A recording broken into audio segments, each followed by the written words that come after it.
It captures people's imagination, I think, first and foremost. Architecture does affect people in ways that maybe architects understand only after a building's built.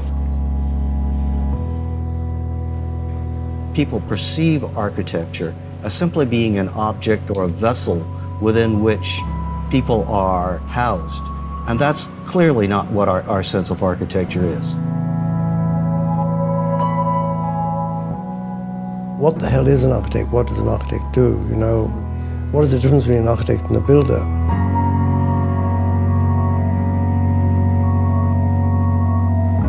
We concretize the world. We take human activities and we make manifest the physical structures that accommodate all manner of human activity.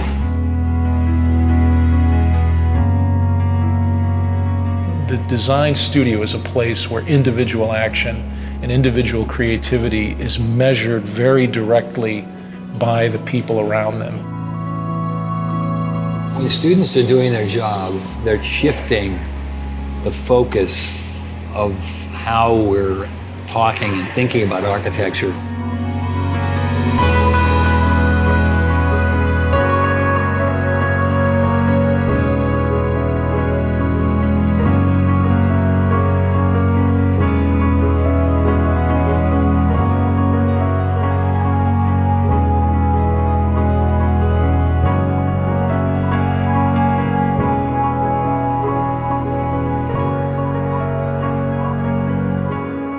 Before you kind of come to architecture school, you sort of have this idea about objects and things like that, and then once you get here, it becomes all about space and all about occupation. People sort of see a lot, architecture sort of sculpturally, and there's a point at which you stop dealing with objects, sort of things to stare at, and you start dealing with occupation.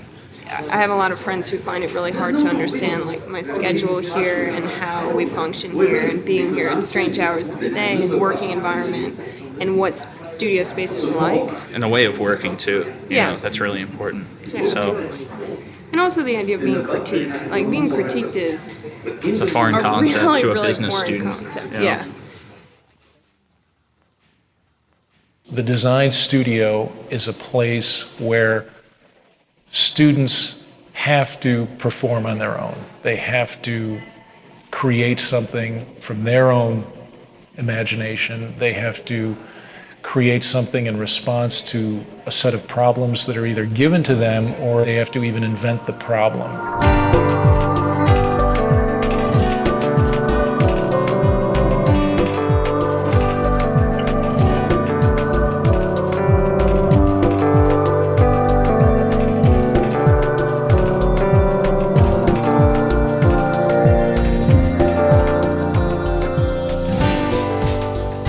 There's no other place that you can get this kind of culture. And we've been together for 5 years, the whole group, right? So we know everybody.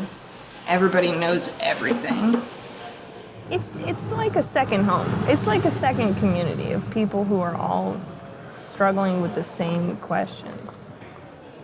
Now, when I worked at home, there was so much lacking in the projects. There's nobody to bounce things off of. The inspiration is at a minimum when you're on your own.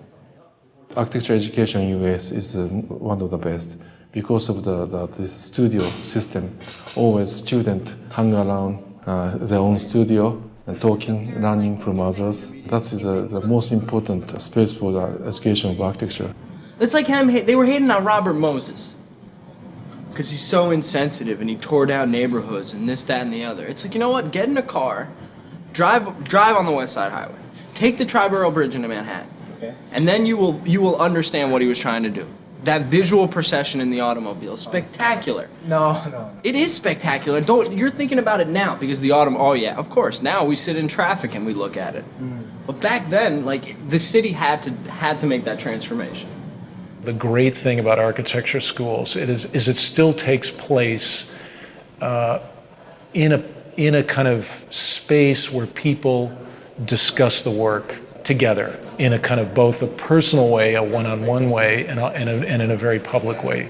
Ultimately, there's a kind of arena. There's a public arena where the work is discussed, where students can present themselves personally to other people, and show that they have a stake in the work and what they really think about the work. And that's extremely important, I think, to the development of an architectural project, because that's ultimately how architecture at certain points is really developed in the real world. And it's both an important lesson, but it's also a way in which, through that kind of intensely personal and human contact, that the work gets better.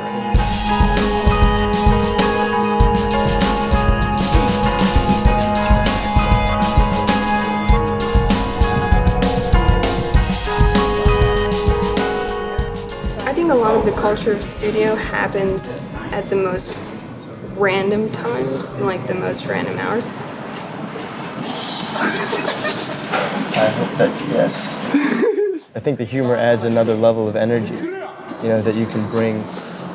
So you got moments where, we're all like joking around and we're doing the work and we're joking and we're vibing and whatever.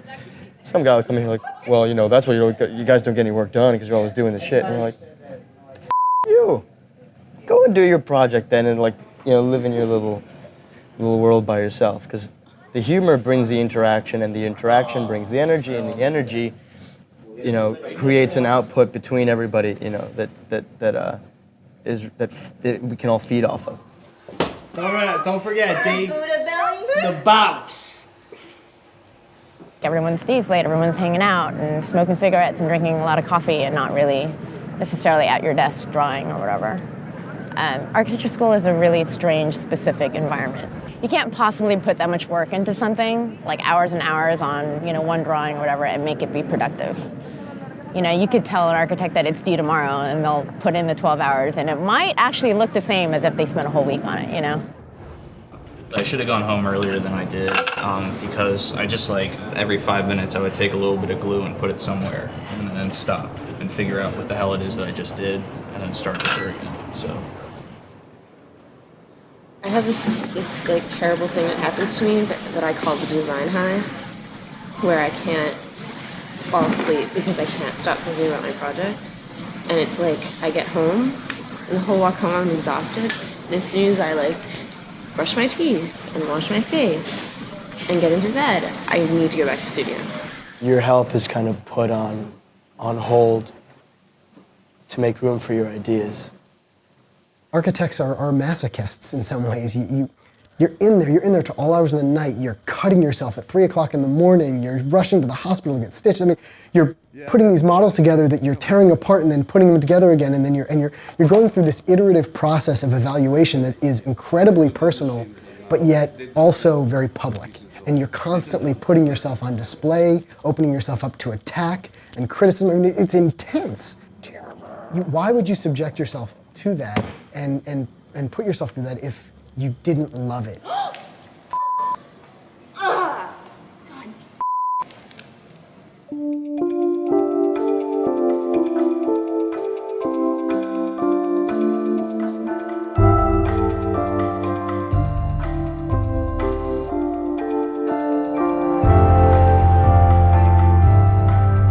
That's a conceptual mistake. A structural system does not separate between each unit.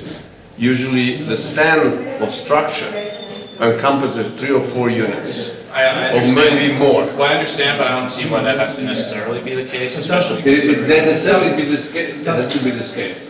I understand that I don't have to, but I think it's important for the, It's for wrong. the resolution. It's fine. It's wrong. Of the. Why is it wrong? Tell us why it's wrong. Economically. It's not wrong. Systems. We could critique his whole project in terms of the economy of but you've done. Basically, they're these walls, Dan. In terms of his diagram. Yeah. It's how Those they have to like be this. every other third wall is structural. I mean, then that completely ruins the areas. It does not ruin anything. It wasn't necessary to have that conversation. The point was made, and then that's it. I understood the point. They understood or I thought he understood my point. I thought that should be the end of it, and then there were more important things to talk about and other people that had to talk to them, and still talking about it for 20 minutes. One thing that I always have an issue with is students get so frustrated if they don't have a good critique. I think they misinterpret what a good critique is. I mean, by definition, it's a critique, it's a criticism. So if you go into a critique and all the critics, all they can do is blow hot air up your ass and tell you how great the project looks, well, that's still not, to me, that's not a good critique. They didn't criticize anything. To me, a good criticism is if you can inspire enough thought based on what they see and what they hear. If it inspires enough thought, then they will criticize. Not criticize in the sense of attacking. They're going to criticize because whatever you showed them inspired enough thought that they have their own opinion about the thing now. That's a criticism. I'm not gonna argue with you because I have a feeling it wouldn't be productive. We could go on all night. We could. I know that's not the point. You We're would trying stop to and listen occasionally. We'd be able to find, some resting spot here where we're kind of talking about the same thing, and you allow us to help you. The other thing I think that is sometimes very negative is the idea that the student should be trained to do a sales pitch in this jury process. I mean, I think that really probably the student should at first be silent, and the jurors should really start to ask questions about the drawings and try to understand the project in a more Socratic way, rather than this sales pitch followed by criticism. If you're a smart architecture student, you're listening very closely because you're not only interested in how that work is coming out of you, but also how other people are seeing it.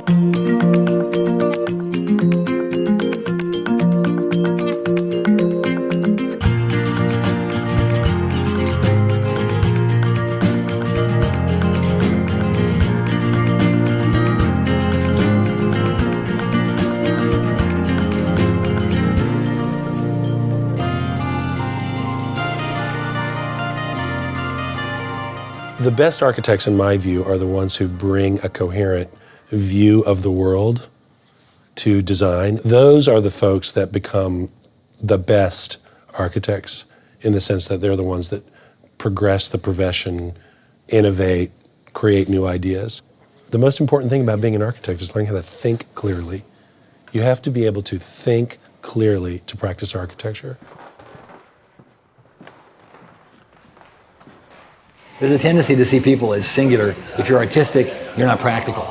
If you're practical, you're not artistic. That's totally preposterous. I mean, architecture is embedded in both worlds. And if anything, architecture is the connective tissue between these two kind of spheres.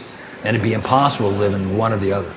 One, you'd be practical and never produce a piece of work of any interest. The other, you'd be producing work that has no meaning or no connectivity. I think design requires a certain kind of smartness that holds those schizophrenic views simultaneously in one's thinking. Even as a young person, you know whether you can do that. And as you mature, it's quite rewarding to have those opposing views in your mind at all times. There's not just one role for an architect. There are all different kinds of contributions an architect can make in the culture. The question of what's a good architect, I think that there are many different perspectives that come at a project as it's developing. And what's important for the architect is to be able to listen to people outside of themselves and take that and then give something of themselves to a project and make something incredibly unique and wonderful.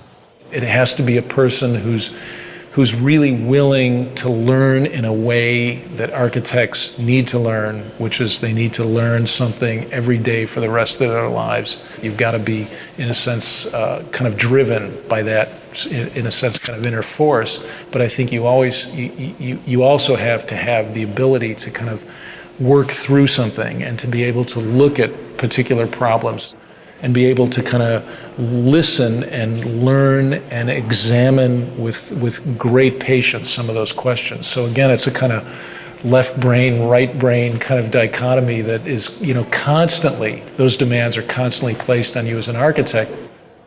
There are other disciplines that bring other things to the table, but I think our ability to envision or imagine something that is not there, it's almost spooky to people. This notion that you can look at a site or look at a parking lot and see a building there, I think it's extraordinary. It's an extraordinary skill, and we are one of the few disciplines that can do that. I would not trade for anything the skill set that I learned in school, because it's very, very, very unique to our discipline, and that's what we bring to the table.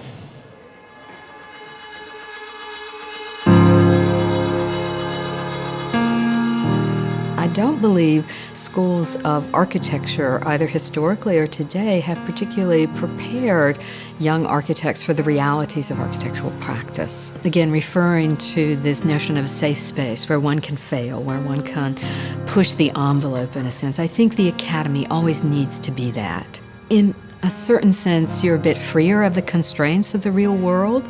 We need to understand that those constraints also have to be brought into the academy so students can begin dealing with them and dealing with them in an inventive and creative way.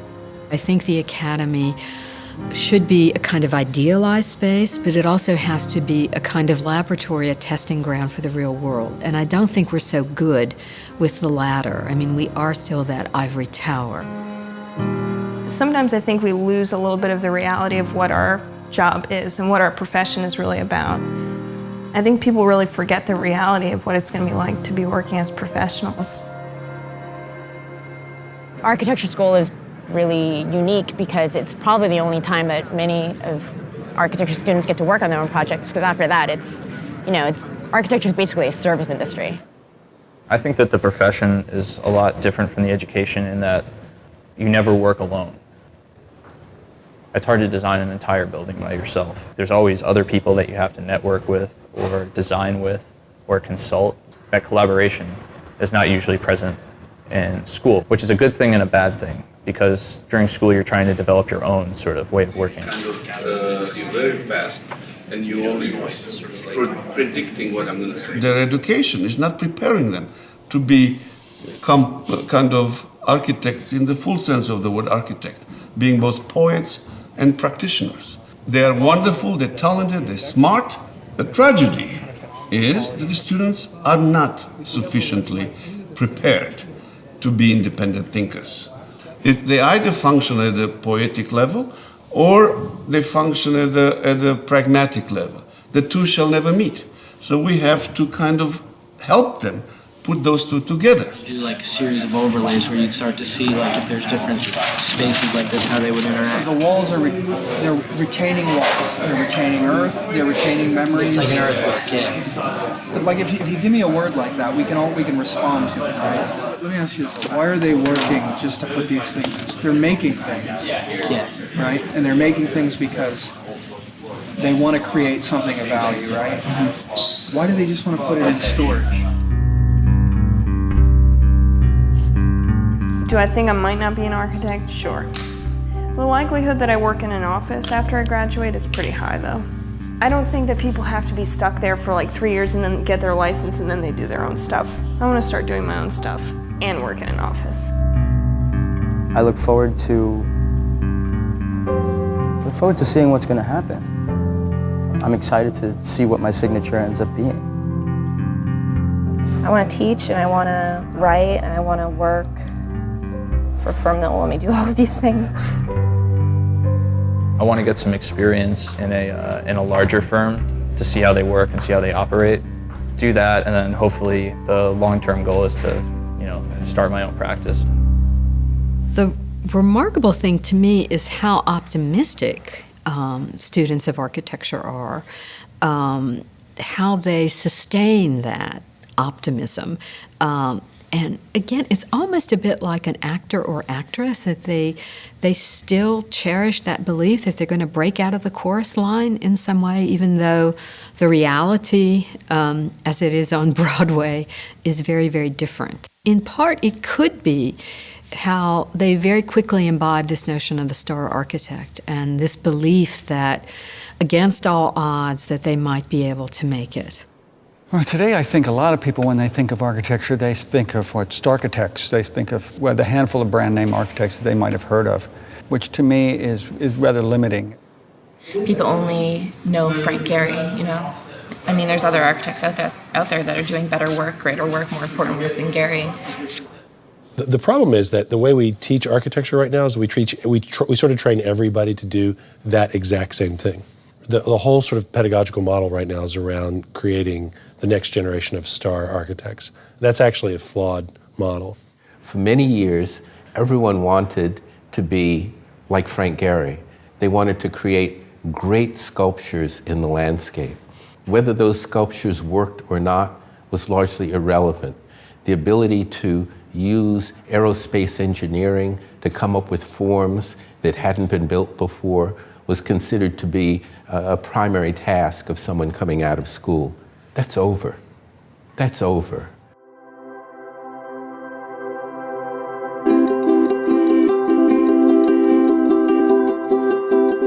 I would argue that this current generation of beginning students of architecture have the capacity to reshape a world like we've never seen before.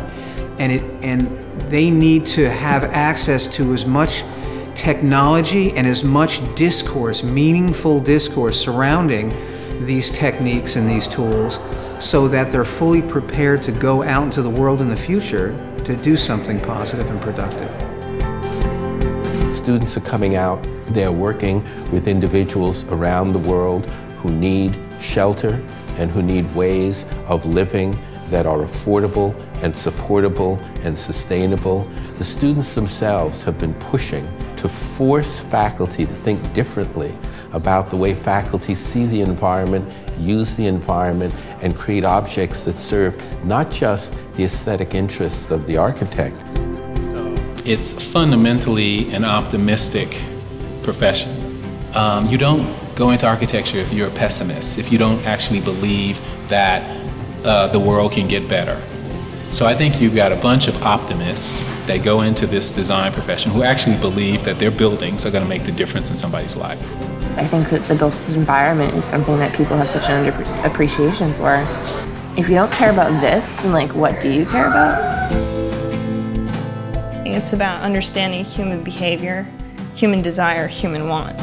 Architecture is what you experience in your daily life on the street, the space of the street, how you navigate the street, how you relate to the buildings around you. People tend to think architecture is done for and by other people.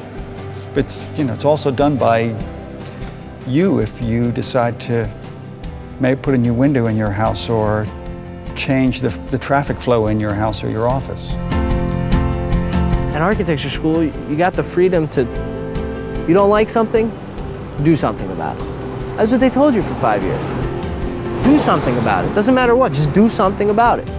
The school is kind of about a way of thinking, and what you're going to do in architecture school is not what you think it's going to be, you know? That you're not going to go in there and be designing colonial homes and things like that. We don't just need shelter, we need atmosphere, and we need to be inspired. I think one of the most important things you can take from this school is not to lose your ambition. It's not just, 4 walls and a roof. There's more into it. There's like a life to it that I think we get here, and we should really take with us everywhere you go. You're gonna come to architecture school. I hope you understand the creative process. I hope you understand the transformation that your mind and body and psyche is gonna go through. Because there is nothing absolute about this.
Huh? Think about that, Mr. Doc Boy. Yeah, making a movie, huh? Relax. Yeah, sure you are.